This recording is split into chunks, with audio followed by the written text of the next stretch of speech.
Hello friends, स्वागत है आप सभी का खुशबू एकेडमी में। आज आपको फ्रेंड्स इसमें मैं बताऊंगी पुष्यभूति वंश या वर्धन वंश के बारे में। जैसा कि आप सभी लोग जान रहे हैं, मैं आपको लूसेंट जीके जीएस पढ़ा रही हूँ, जिसमें फ्रेंड्स मैंने आपको फर्स्ट क्लास में जो है प्राचीन भारत के इतिहास के बारे में बताया था। उसके बाद नेक्स्ट क्लास में मैंने आपको प्रागैतिहासिक काल, सिंधु सभ्यता, वैदिक सभ्यता, महाजनपदों का उदय, ऐसे ही सभी क्लासेस आपकी चल रही हैं। जैन धर्म, बौद्ध धर्म, शैव धर्म, वैष्णव धर्म, इस्लाम धर्म, तो ऐसे ही फ्रेंड्स इसी टाइप से आपकी सारी क्लासेस चल रही हैं। सभी में आपको वो जितने भी मतलब धर्म है उससे रिलेटेड क्वेश्चन आंसर मैं आपको करा रही हूँ। किस प्रकार से आपके क्वेश्चन आंसर एग्जाम में पूछे जाते हैं वो भी मैं आपको बता रही हूँ। साथ ही साथ मैं आपको बताते चल रही हूँ किस प्रकार से हमारे देश में, हमारे भारत में किस प्रकार से कौन से वंश आए, उनकी किस प्रकार से उत्पत्ति हुई, क्या क्या चीज़ें हम लोगों ने जानी उसके बारे में।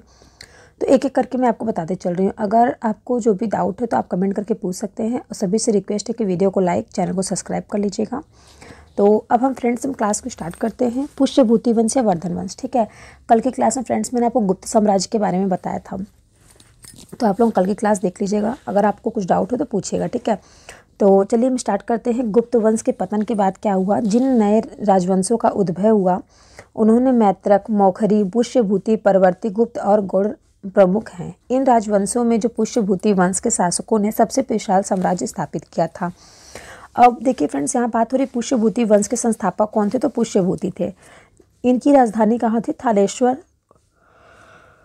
इनकी जो फ्रेंड्स राजधानी थी वो कहाँ थी, थानेश्वर, हरियाणा प्रांत के कुरुक्षेत्र जिले में स्थित वर्तमान थानेश्वर नामक स्थान में थी। प्रभाकर वर्धन जो फ्रेंड्स है इस वंश की स्वतंत्रता का जन्मदाता था और प्रथम प्रभावशाली शासक भी था, जिसने परम भट्टाकर और महाराजाधिराज जैसी सम्मानजनक उपाधियां धारण की थी। ओके, अब देखिए फ्रेंड्स, इसके आगे हम बात करते हैं प्रभाकर वर्धन के बारे में। प्रभाकर वर्धन की पत्नी कौन थी फ्रेंड्स, यशोमती से दो पुत्र राजवर्धन और हर्षवर्धन थे, ठीक है।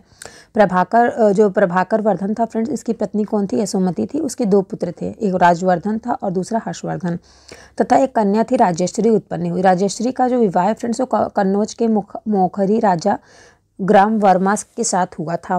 मालवा के शासक देवगुप्त के ग्रह वर्मा की हत्या कर दी गई और राजेश्वरी को बंदी बनाकर कारागार में डाल दिया गया था। राज्यवर्धन ने देवगुप्त को मार डाला, परंतु देवगुप्त ने के मित्र कौन थे, गौड़ नरेश शशांक ने धोखा देकर राज्यवर्धन की हत्या कर दी थी। शशांक जो था फ्रेंड्स, शशांक शैव धर्म का अनुयायी था और इसे बोधि वृक्ष यानी कि बोध गया को कटवा दिया गया था। नेक्स्ट कह रहा है राजवर्धन जो है, राजवर्धन की मृत्यु के बाद 606 ईस्वी में 16 वर्ष की अवस्था में हर्षवर्धन जो है वो थानेश्वर की गद्दी पर बैठा। और जो हर्ष है फ्रेंड्स, हर्ष को शिलादित्य के नाम से भी जाना जाता है। इसे परम भट्टाकर नरेश की उपाधि धारण की थी। हर्ष ने शशांक को पराजित करके कन्नौज पर अधिकार कर लिया था और तथा अपनी राजधानी बना लिया था। हर्ष ने क्या किया था फ्रेंड्स, शशांक जो था उसको पराजित करके कन्नौज पर अधिकार कर लिया था और अपनी राजधानी बना लिया था। हर्ष जो है फ्रेंड्स, वो हर्ष और पुलकेशिन सेकंड के बीच नर्मदा नदी के तट पर युद्ध हुआ था, जिसमें हर्ष को पराजय हुई थी, ठीक है। चीन यात्री कौन था फ्रेंड्स, ह्वेनसांग था। ह्वेनसांग जो है फ्रेंड्स हर्षवर्धन के शासनकाल में भारत आया था। ओके, यहाँ तक आई होप आप सभी को समझ में आ गया होगा। नेक्स्ट इसके आगे देखिए दिया गया है, हर्ष जो है 641 में अपने दूत चीनी भेजे गए। 643 ईस्वी एवं 645 ईस्वी में दो चीन दूत उसके दरबार में आए। हर्षवर्धन ने कश्मीर के शासक से बुद्ध के दत्त अवशेष बलपूर्वक प्राप्त किए थे। हर्ष के पूर्वज कौन थे फ्रेंड्स, भगवान शिव और सूर्य के अन्य उपासक थे। प्रारंभ में हर्ष भी अपने कुल देवता शिव का परम भक्त था। चीनी यात्री ह्वेनसांग से मिलने के बाद उसने बौद्ध धर्म की महायान शाखा को राज्याश्रय प्रदान किया था तथा वह पूर्ण बौद्ध बन गया था। हर्ष के समय में नालंदा महाविहार महायान बौद्ध जो है धर्म की शिक्षा प्रदान केंद्र था। हर्ष के समय में प्रयाग की प्रति 5वें वर्ष एक समारोह आयोजित किया जाता था, जिसे महामोक्ष परिषद कहा जाता था। ह्वेनसांग जो है वो फ्रेंड्स 6वें समारोह में सम्मिलित हुआ था। बाण भट्ट हर्ष जो है वो दरबारी कवि थे। उन्होंने हर्षचरित एवं कादंबरी की रचना की थी।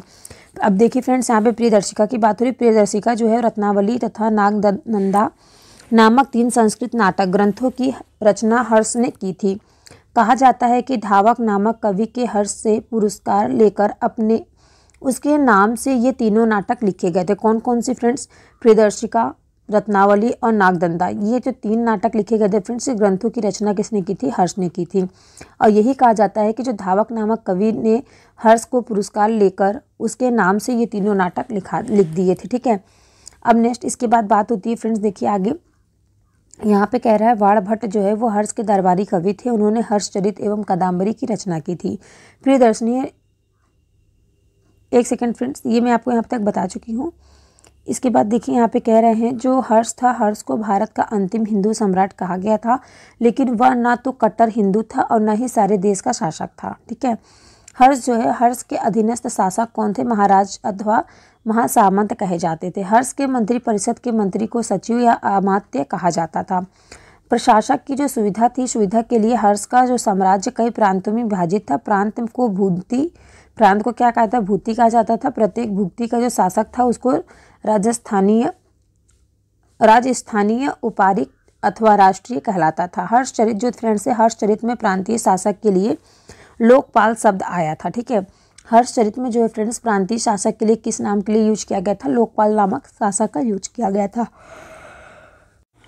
यहाँ पे कह रहा है फ्रेंड्स भुक्ति का विभाजन जो है वो जिले में हुआ था। जिले की जो संख्या है, संज्ञा क्या थी? विषय, जिसका प्रधान कौन था? विषयपति होता था। विषय के अंतर्गत कई पाठक आधुनिक तहसील होते थे। ठीक है, इसके बाद देखिए फ्रेंड नेक्स्ट कह रहा है यहाँ पे ग्राम शासक की जो सबसे छोटी इकाई थी उसको क्या कहते थे? उसको इकाई कहते थे। ग्राम शासक का जो प्रधान हुआ करता था उसको ग्रामाच पटली कहा जाता था। और पुलिस कर्मियों के जो व्यक्ति होते थे उनको चाट या भाट कहा जाता था।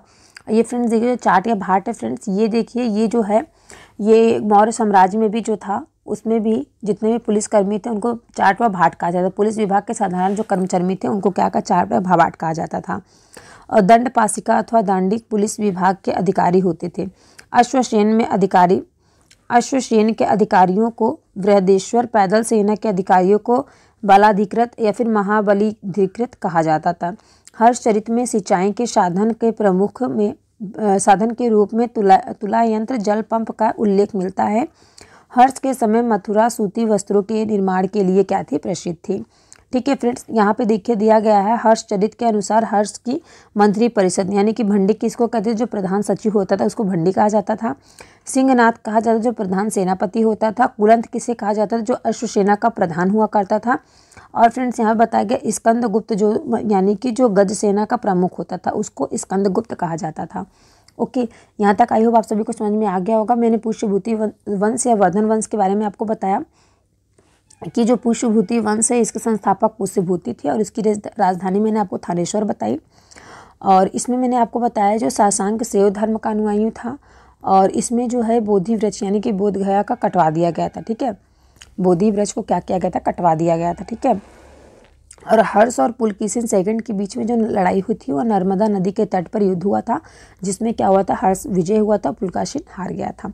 और चीनी यात्री जो फ्रेंड्स ह्वेनसांग था वो हर्षवर्धन के शासनकाल में भारत आया था। और ह्वेनसांग जो था फ्रेंड्स वो यात्रियों में राजकुमार नीति का पंडित और वर्तमान शाक्य मुनि कहा जाता था। वह नालंदा विश्वविद्यालय में पढ़ने एवं बौद्ध ग्रंथ संग्रह करने के उद्देश्य से भारत आया था।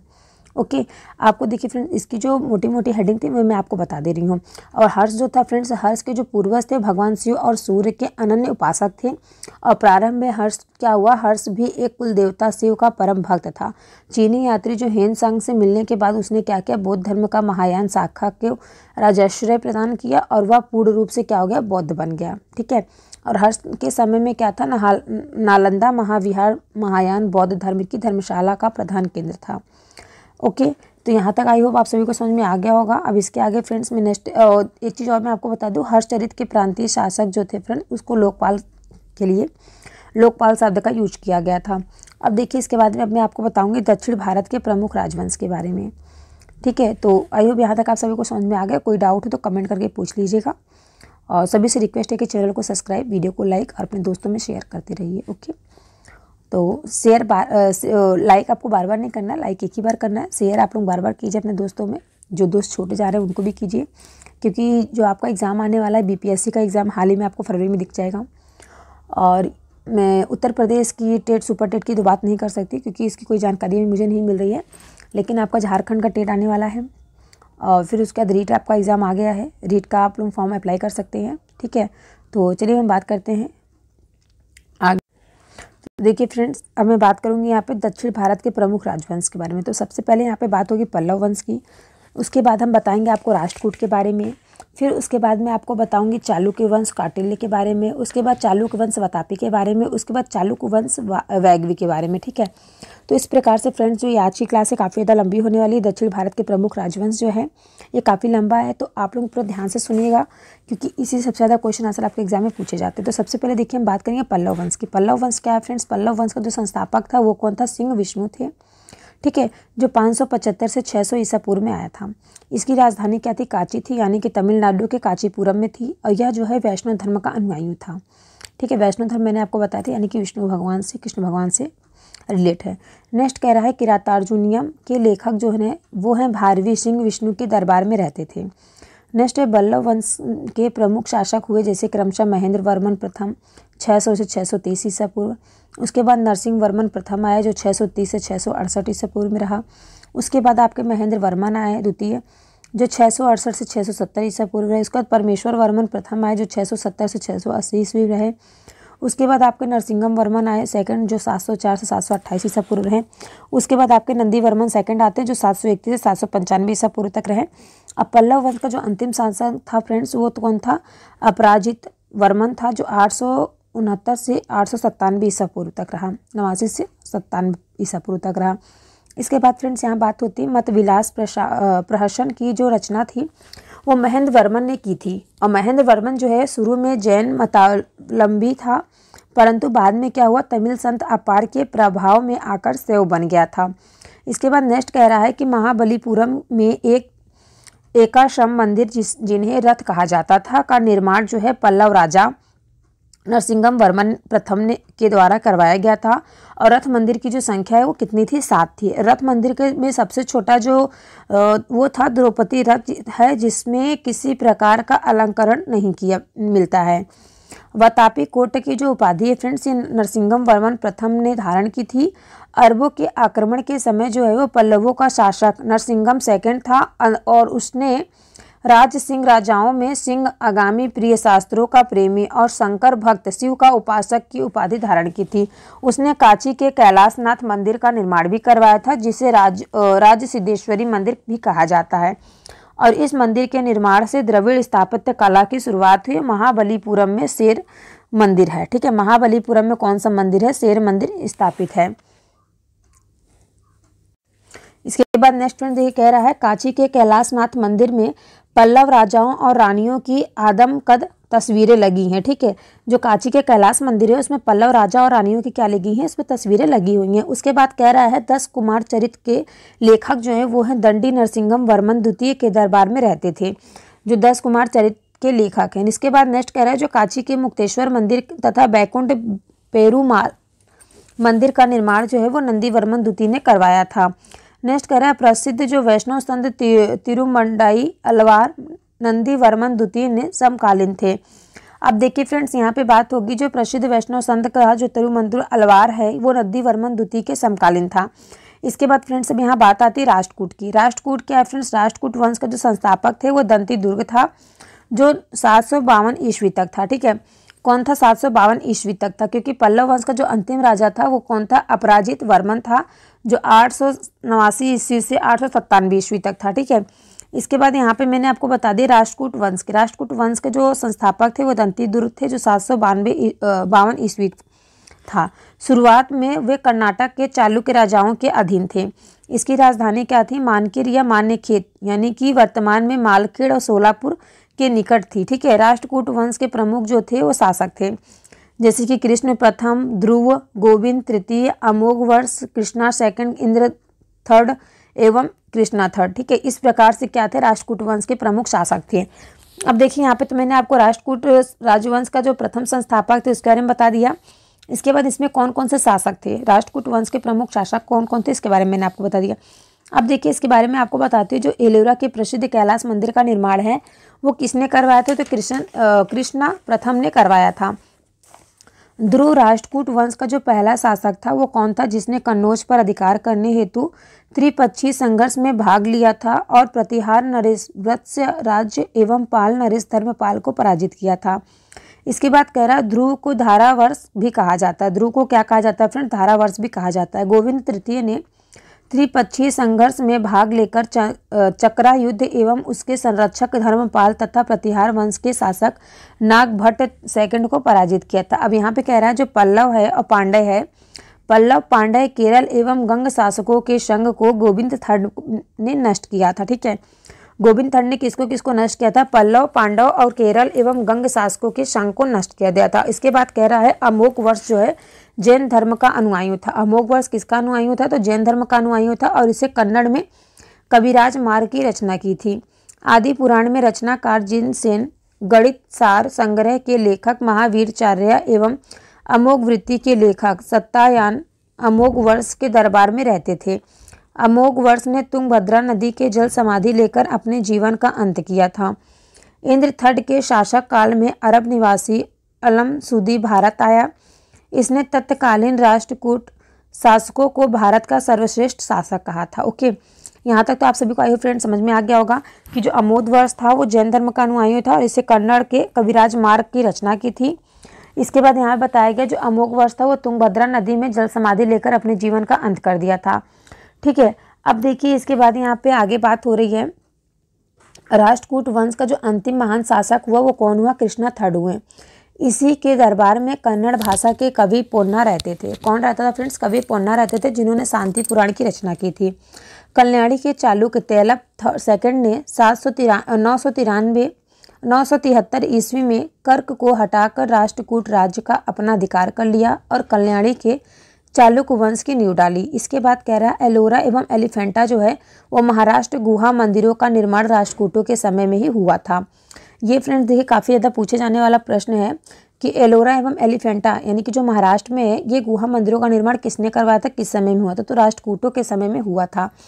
और एलोरा में जो है फ्रेंड्स वो 34 शैलाकृत गुफाएं हैं। इसमें 1 से 12 तक बौद्ध, 13 से 29 तक हिंदुओं और 30 से 34 तक जैन की गुफाएं हैं।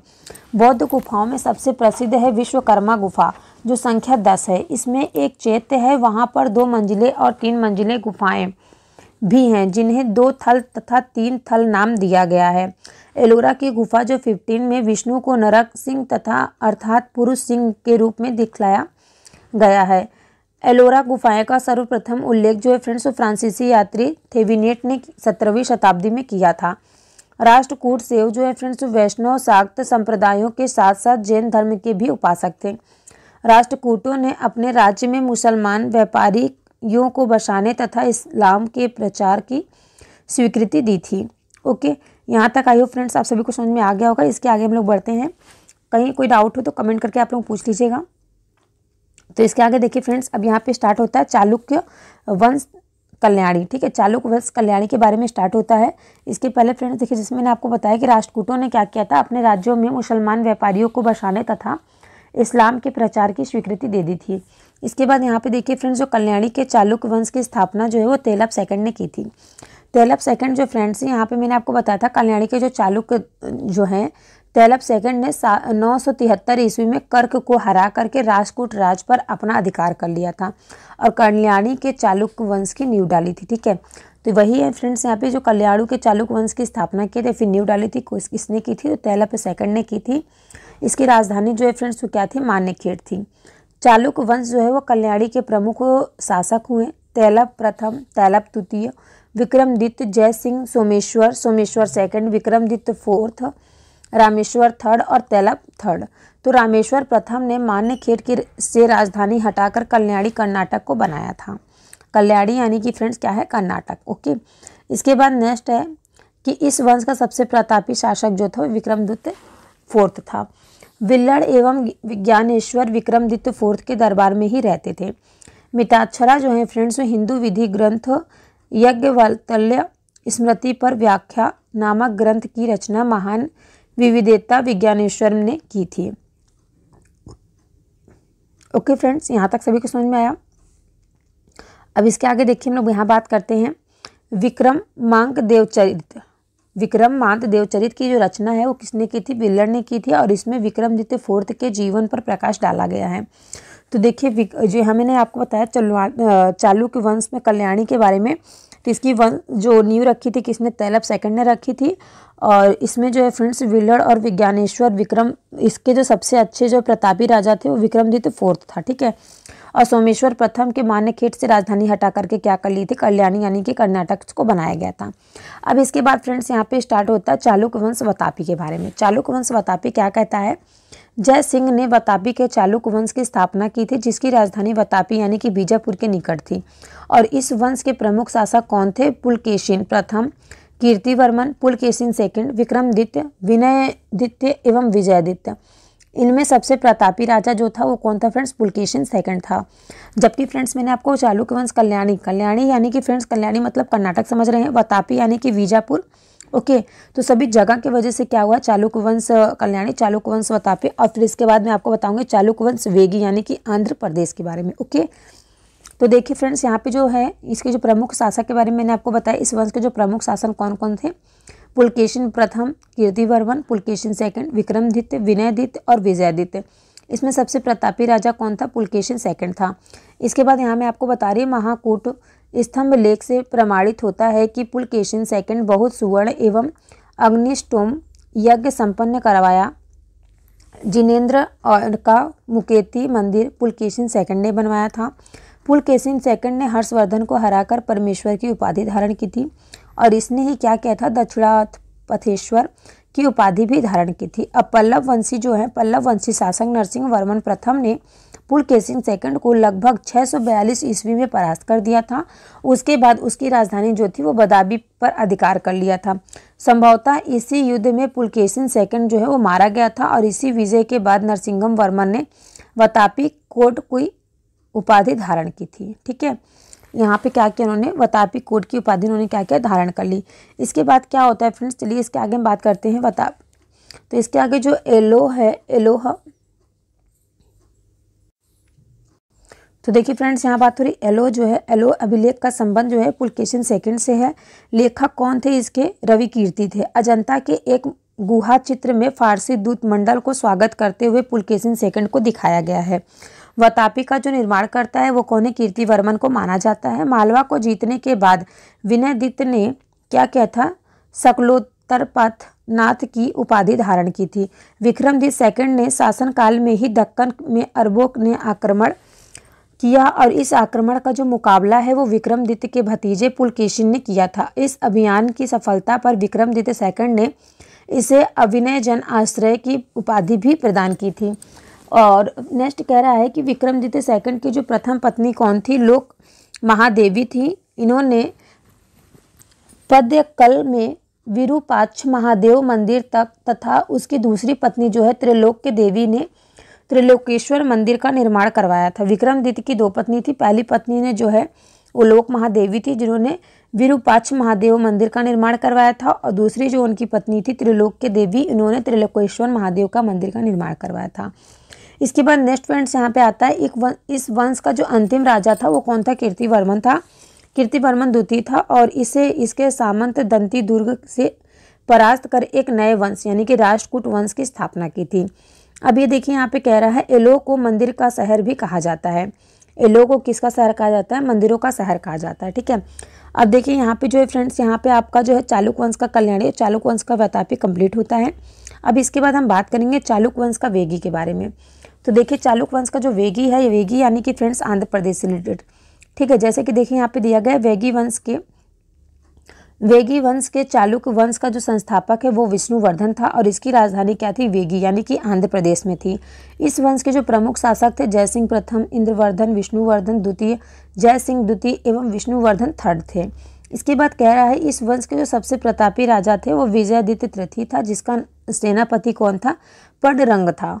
अब इसके बाद फ्रेंड्स स्टार्ट होता है चोल वंश। चोल वंश में क्या बता रहा है कि 9वीं शताब्दी में चोल वंश पल्लवों के ध्वंसावशेषों पर स्थापित हुआ और इस वंश के संस्थापक विजयलय 850 से 87 ईस्वी थे, जिसकी राजधानी ताजंग यानी कि तंजौर या तंजावुर था।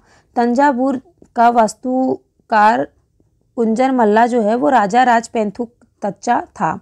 विजयवालय आलय ने नरकेसरी की उपाधि धारण की और निशुंभसुदिनी देव का मंदिर बनवाया। चोलों का जो स्वतंत्र राज था वो आदित्य प्रथम ने स्थापित किया था। इसके बाद जो पल्लवों पर विजय पाने के उपरांत आदित्य प्रथम ने कोदंडराम की उपाधि धारण की थी। इसके बाद कह रहा है चोल वंश के जो प्रथम राजा थे वो कौन थे? Parantaka first, Raja Raja first, Rajendra first, Rajendra second और कुलोत्तुंग था। ठीक है, कौन था फ्रेंड्स? कुलोत्तुंग था। अब इसके बाद फ्रेंड्स यहाँ पे आगे हम बात करेंगे कि कौन से जो राजा थे वो श्रीलंका पर आक्रमण किए थे। ठीक है, तो अब देखिए आगे यहाँ पे बात होती है। यहाँ पे तो फ्रेंड्स बात हो रही थी केवल कहाँ तक? आंध्र प्रदेश की तक। आंध्र प्रदेश के बाद यहाँ पे जो आगे बात बढ़ती तंजौर तक। ठीक है, तंजौर के जो वास्तुकार हुए तो कौन थे? कुंजर मल्लान राजाराज थे। ठीक है, इसके बाद देखिए यहाँ पे कहता है तक्कोलम के युद्ध में राष्ट्रकूट नरेश कृष्णा थर्ड के परांतक फर्स्ट को पराजित किया गया और इस युद्ध में जो परांतक फर्स्ट का बड़ा लड़ाका राजदैत्य था वो कौन था? मारा गया। राजा राम प्रथम ने श्रीलंका पर आक्रमण किया और वहाँ के जो राजा थे महिमा फिफ्थ को भगाकर श्रीलंका के दक्षिण जिला रोहड़ा में शरण लेनी पड़ी। और राजा राज जो फर्स्ट थे फ्रेंड्स उन्होंने क्या किया था? उन्होंने श्रीलंका के विजयी प्रदेशों को चोल साम्राज्य का एक नया प्रांत यानी कि मुंडी चोल मंडलम बनाया और पोलन्नारुवा को इसकी राजधानी बनाई। राजा राम फर्स्ट जो था फ्रेंड्स ये शैव धर्म यानी कि शिव धर्म का अनुयायी था और इस तंजौर में राजराजेश्वर का शिव मंदिर बनवाया।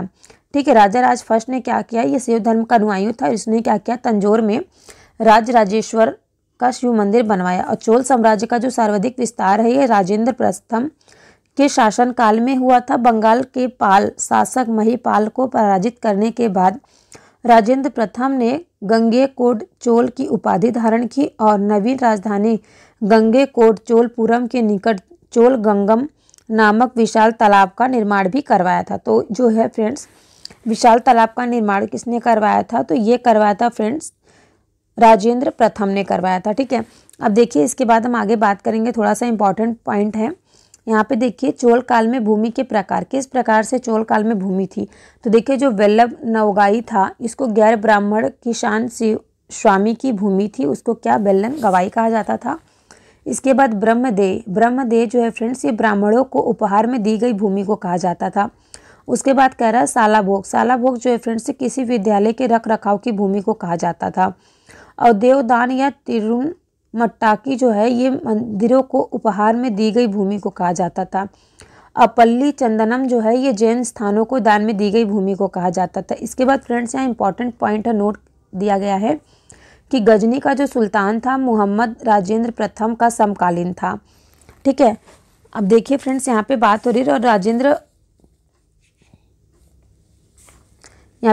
के बारे में बात हो रही है। राजेंद्र सेकंड ने प्राकेसरी की एक वीर राजेंद्र ने राजकेसरी की उपाधि धारण की थी। चोल वंश का जो अंतिम राजा था कौन था? राजेंद्र थर्ड था। चोल वंश एवं पश्चिम चालुक्य के बीच जो है शांति स्थापित करने में गोवा के कदम्ब शासक जयकेश प्रथम के मध्यस्थ की भूमिका निभानी थी। विक्रम चोल जो है वो अभाव एवं अकाल से ग्रस्त गरीब जनता से राजस्व वसूली कर चिदम्बरम मंदिर का विस्तार करवा रहा था।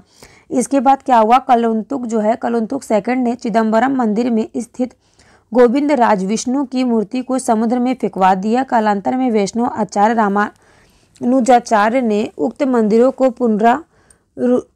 पुनरुद्धार किया और उस तिरुपति के मंदिर का प्राण प्रतिष्ठान किया। चोल वंश में भाग लेने वाले जो उच्च पदाधिकारियों में पेरुंदरम एवं निम्न श्रेणी में जो है पदाधिकारियों में सेरुंदरम कहा जाता है। ठीक है, जो उच्च पदाधिकारी थे उसको पेरुंदरम और जो निम्न श्रेणी के पदाधिकारी थे उनको सेरुंदरम कहा जाता था। ओके, अब इसके आगे देखिए फ्रेंड्स मैं आपको बताऊंगी संपूर्ण चोलकालीन के बारे में। देखिए जो यहाँ पे संपूर्ण चोलकालीन जो साम्राज्य था उसमें 6 प्रांतों में विभक्त था। कौन कौन से प्रांत में को मंडलम कहा जाता था? मंडलम में यानी कि कोट्टम नाडु में एवं नाडु कई कुर्रमों में विभक्त था। नाडु यानी कि जो स्थानीय सभा को नाटूर एवं नगर की स्थानीय सभा को नागरतार कहा जाता था। अब बिल्लाला जाति के जो धनी किसानों को केंद्रीय सरकार की देखरेख में नाडु के कामकाज में अच्छा खासा नियंत्रण हासिल था। उसमें से कई धनी जो भूस्वामियों को चोल राजाओं के सम्मान के रूप में मुवेदवेलन 3 राजाओं को अपनी सेवाएं प्रदान करने वाला बेलन या किसान अय्यार प्रधान जैसे उपाधियां दी। उन्हें कई केंद्रों में महत्वपूर्ण राजकीय पद सौंपे गए थे। जैसे कि फ्रेंड्स यहाँ पे कहा गया जो स्थानीय सभा के जो लोग हुआ करते उनको नाटुर या फिर नगर कहा जाता था। जो नगर की स्थानीय सभा के कोई व्यक्ति होते थे उनको नगरताला कहा जाता था। तो इस प्रकार से सभी व्यक्तियों को अलग अलग भागों में विभक्त किया गया था। नेक्स्ट यहाँ कह रहा है जो स्थानीय स्वशासन चोल प्रशासन की मुख्य विशेषता थी। और यहाँ पे जो सर्वसाधारण लोगों की समिति थी जिसका कार्य होता था सार्वजनिक कल्याण के लिए तालाबों और बगीचों के निर्माण हेतु गांवों की भूमि का अधिग्रहण करना। और सभा या महासभा का क्या मतलब हुआ करता था, यहाँ पे जो मूलतः अग्रहारों और ब्राह्मण बस्तियों की सभा थी जिसके सदस्यों को पेरू मकल्ला कहा जाता था। यह जो है सभा वरियम नाम की समितियों के द्वारा अपने कार्यों को संचालित करता था। ठीक है, अपने कार्यों को क्या करता था, संचालित करती थी। और सभा की बैठक जो है गांव के मंदिर के निकट वृक्ष के नीचे या तालाब के किनारे होती थी। व्यापारियों की जो सभा होती थी उसको नगरम कहते थे। ठीक है, और चोल काल में जो भूमि थी, भूमि कर उपज का जो भाग था वो 1/3 भाग हुआ करता था। और गाँव में जो कार्य समिति थी उसके सदस्य के लिए जो वेतनभोगी कर्मचारियों रखे जाते थे उन्हें मध्यस्थ कहा जाता था। ठीक है, तो अब देखिए इसके आगे मैं आपको बताऊंगी। यहाँ पे देखिए दिया गया है उत्तमेरूर अभिलेख के अनुसार सभा के सदस्यता। तो सभा के किस प्रकार से सदस्यता थी इसके बारे में यहाँ आपको बताएंगे। देखिए यहाँ पे कह रहा है कि सभा के सदस्यता के लिए इच्छुक लोगों को ऐसी भूमि का स्वामी होना चाहिए जहाँ से भू राजस्व वसूला जाता है। और फिर नेक्स्ट कह रहा है उसके पास अपना घर होना चाहिए। उसकी जो उम्र है वो 35 से 70 के बीच होनी चाहिए। और उन्हें वेदों का ज्ञान होना चाहिए। उन्हें प्रशासनिक मामलों की अच्छी जानकारी होनी चाहिए और ईमानदार होना चाहिए व्यक्ति।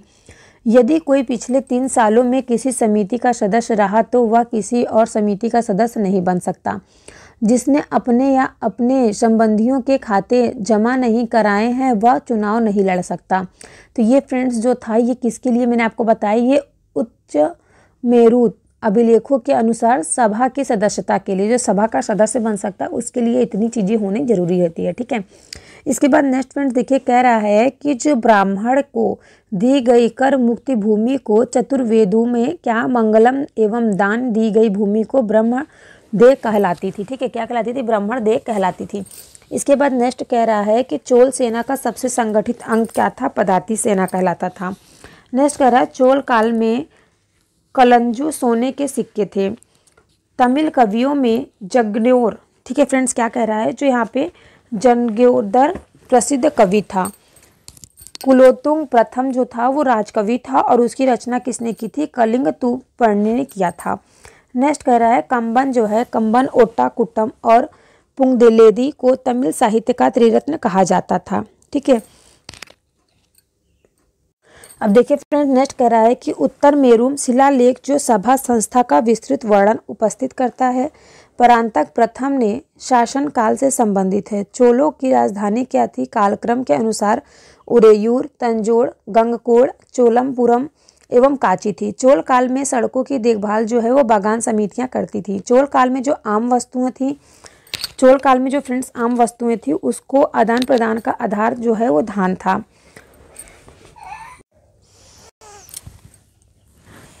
इसके बाद नेक्स्ट कर रहा है फ्रेंड्स कि चोल काल के जो विशाल व्यापारी थे समूह निम्न थे जिन्हें बलंजियार, नाना देशी एवं मणिग्रामम कहा जाता था।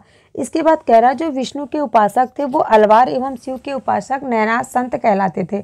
मतलब कि यहाँ पे कहा जा रहा है जो विष्णु भगवान के उपासक, जो विष्णु भगवान की मानते थे, पूजा करते थे, उन्हें अलवार कहा जाता था और जो शिव के उपासक थे उसे नयनार कहा जाता था। अब देखिए फ्रेंड्स यहाँ पे तो मैं आपको बताती हूँ यादव वंश के बारे में। तो यादव वंश फ्रेंड्स यहाँ पे क्या कह रहा है, देवगिरी के यादव वंश की स्थापना जो है वो भिल्लम पंचम ने की थी। इसकी राजधानी क्या थी, देवगिरी थी। और इस वंश का सबसे प्रतापी राजा कौन था, सिंघड़ था। सिंघड़ जो है फ्रेंड्स 1210 से 1246 ईसा पूर्व में आया था। इस वंश का जो अंतिम स्वतंत्र शासक था वो कौन था, रामचंद्र था, जिसने क्या किया था, अलाउद्दीन के सेनापति यानी कि मलिक काफूर के सामने आत्मसमर्पण कर दिया था। ठीक है, तो यहाँ पे फ्रेंड्स मैंने यादव वंश के बारे में आपको बताया। यादव वंश का सबसे प्रतापी राजा कौन था, सिंघड़ था। और इसका जो अंतिम स्वतंत्र शासक था वो कौन था, रामचंद्र था। ठीक है, अब इसके बाद देखिए फ्रेंड्स नेक्स्ट कह रहा है यहाँ पे होयसल वंश। होयसल वंश में फ्रेंड्स क्या है, होयसल वंश जो है होयसल वंश द्वारा समुद्र के होयसल वंश की स्थापना जो है विष्णुवर्धन ने की थी। और होयसल वंश जो है फ्रेंड्स है यादव वंश की एक शाखा थी। ठीक है, किसकी शाखा थी? ये यादव वंश की एक शाखा थी। और बेलूर के में चेन्ना केशव मंदिर का निर्माण जो है वो विष्णुवर्धन के ने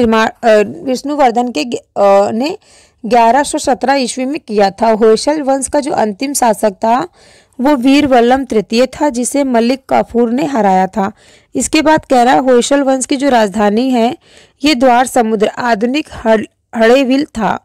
इसके बाद कह रहा है कंदम वंश। कंदम वंश जो फ्रेंड्स है ये इसकी स्थापना मयूर शर्मन ने की थी। और कंदम वंश की जो राजधानी है ये क्या है? वनवासी थी। गंग वंश। गंग वंश के संस्थापक कौन थे? वज्रहस्त पंचम था। अभिलेखों के अनुसार गंग वंश के प्रथम शासक कौन थे? कोंकणी वर्मा थे। गंगों की प्रारंभिक राजधानी क्या थी? कुबलाल कोलर थी, जो बाद में क्या हुई? तलकार हो गई थी। ठीक है, दंतक सूत्र पर टीका लिखने वाला गंग शासक जो था वो कौन था? माधव प्रथम था। ठीक है, दंतक सूत्र पर जो टीका लिखने वाला था वो कौन था? गंग शासक माधव प्रथम था। ठीक है, अब देखिए यहाँ पे मैंने आपको गंग वंश कदम वंश को मैंने में क्या बताया मैंने आपको कि जो कदम वंश की स्थापना थी वो मयूर शर्मन ने किया था। और कदम वंश की जो राजधानी थी वो क्या थी? वनवासी थी। ठीक है, अब देखिए इसके आगे मैं आपको बता दूं काकतीय वंश। ठीक है, काकतीय वंश के बारे में मैं आपको बताऊंगी आज। काकतीय वंश के बारे में यहाँ पे कह रहा है जो काकतीय वंश का संस्थापक तो वो कौन था? बीटा प्रथम था। इसके बाद कह रहा है जिसने नागगोड़ा हैदराबाद में एक छोटे से राज्य का गठन किया था, जिसकी राजधानी क्या थी? अमनकोंटा थी। ठीक है, क्या थी? अमनकोंटा थी। इसके बाद नेक्स्ट कह रहा है कि इस वंश का जो सबसे शक्तिशाली शासक था वो कौन था? गणपति था। और रुद्रा मावदेवी गणपति की जो बेटी थी वो कौन थी? जिसने रुद्रदेव महाराज का नाम ग्रहण किया, जिसने 35 वर्ष तक शासन किया। ठीक है, इसके बाद कह रहा है गणपति ने अपनी राजधानी वारंगला में स्थानांतरित कर ली थी। और इस राजवंश का जो अंतिम शासक था वो प्रताप रुद्र था। और किस टाइम पे फ्रेंड्स अंतिम शासक बना था ये? तो 1295 से 1323 ईस्वी तक। ठीक है, इसके बाद क्या होता है? इसके बाद आपका स्टार्ट होता है सीमावर्ती राजवंशों का अभ्युदय। ठीक है, पाल वंश, गौड़ वंश, इन सभी चीज़ों का अभी स्टार्ट होता है। तो फ्रेंड्स ये सभी चीज़ें मैं आपको कल की क्लास में बताऊंगी। आज के लिए बस इतना ही फ्रेंड्स। और आप सभी से रिक्वेस्ट है कि चैनल को सब्सक्राइब, वीडियो को लाइक कर लीजिएगा और अपने दोस्तों में भी शेयर कर दीजिएगा। अब इसके आगे फ्रेंड्स जो नेक्स्ट क्लास में आपको पढ़ाऊंगी, नेक्स्ट क्लास में आपको सीमावर्ती के राजवंशों का अभ्युदय के बारे में बताऊंगी आपको। ठीक है, आज की क्लास में जितना मैंने बताया आई होप आप सभी को अच्छे समझ में आया होगा। अगर आपको कहीं से कुछ भी डाउट है जो ना समझ में आ रहा हो तो आप कमेंट करके पूछ लीजिएगा। ठीक है, और देखिए जितना भी यहाँ पे इंपॉर्टेंट था मैं अंडरलाइन करते हुए चली हूँ, मैं आपको सब कुछ समझाते हुए चली हूँ। अब फ्रेंड्स देखिए मैं ऑनलाइन आ करके आप सभी को लाइव जो है मैं फ्रेंड्स आपको बताऊंगी किस प्रकार से आपको जो है प्राचीन भारत के इतिहास से किस प्रकार से क्वेश्चन आंसर आपके एग्जाम में पूछे जाते हैं। ठीक है, तो ये सब फ्रेंड्स मैं आपको लाइव आकर के पढ़ाऊंगी। लाइव क्लासेस जो है फ्रेंड्स आपकी वो 10:30 से 11 बजे की क्लास चलेगी आपको। और सभी से रिक्वेस्ट है कि सभी लोग क्लास को अटेंड कीजिएगा। ठीक है, और उसमें जो भी आप लोगों का डाउट होगा तो डाउट आप लोग वहाँ पे कंफर्म कर लीजिएगा। अब देखिए फ्रेंड्स यहाँ पे बात हो रही सीमावर्ती राजवंशों का अभ्युदय के बारे में। तो यहाँ पे जो पाल वंश था, पाल वंश का संस्थापक कौन था? गोपाल था, यानी कि 750 ईस्वी में था। और इस वंश की राजधानी क्या थी? मुंगेर थी। गोपाल जो है फ्रेंड्स गोपाल बौद्ध धर्म का अनुयायी था और इससे अदंतपुरी विश्वविद्यालय की स्थापना की थी। पाल वंश के प्रमुख शासक कौन थे? धर्मपाल, देवपाल, नारायणपाल, महीपाल, नायपाल आदि थे। और पाल वंश का सबसे महान शासक कौन था फ्रेंड्स? धर्मपाल था, जिसने विक्रमशिला विश्वविद्यालय की स्थापना की थी। ठीक है, और इसके आगे क्लास में नेक्स्ट क्लास में पढ़ाऊंगी। अभी थोड़ा सा इंपॉर्टेंट देख लीजिए पॉइंट आप लोग। जैसे कि देखिए यहाँ पे फ्रेंड्स जो होयसाल वंश की राजधानी क्या थी? द्वार समुद्र थी। ठीक है, इसके बाद फ्रेंड्स मैंने यहाँ पे आपको बताया था ना, एक सेकेंड, यहाँ पे देखिए ये मैंने आपको यहाँ पे बताया था जो चालुक्य वंश वेगी जो फ्रेंड्स है ये आंध्र प्रदेश से रिलेटेड है। ठीक है, इसके बाद मैंने आपको बताया था चालुक्य वंश बतापी जो फ्रेंड्स बीजापुर के निकट के वजह से इसको चालुक्य वंश बतापी कहा गया। और कल्याणी फ्रेंड्स यानी कि कर्नाटक से रिलेटेड है। ठीक है, तो और इसके आगे क्लास में आपको नेक्स्ट में पढ़ाती हूँ। ठीक है, आज के लिए बस इतना ही।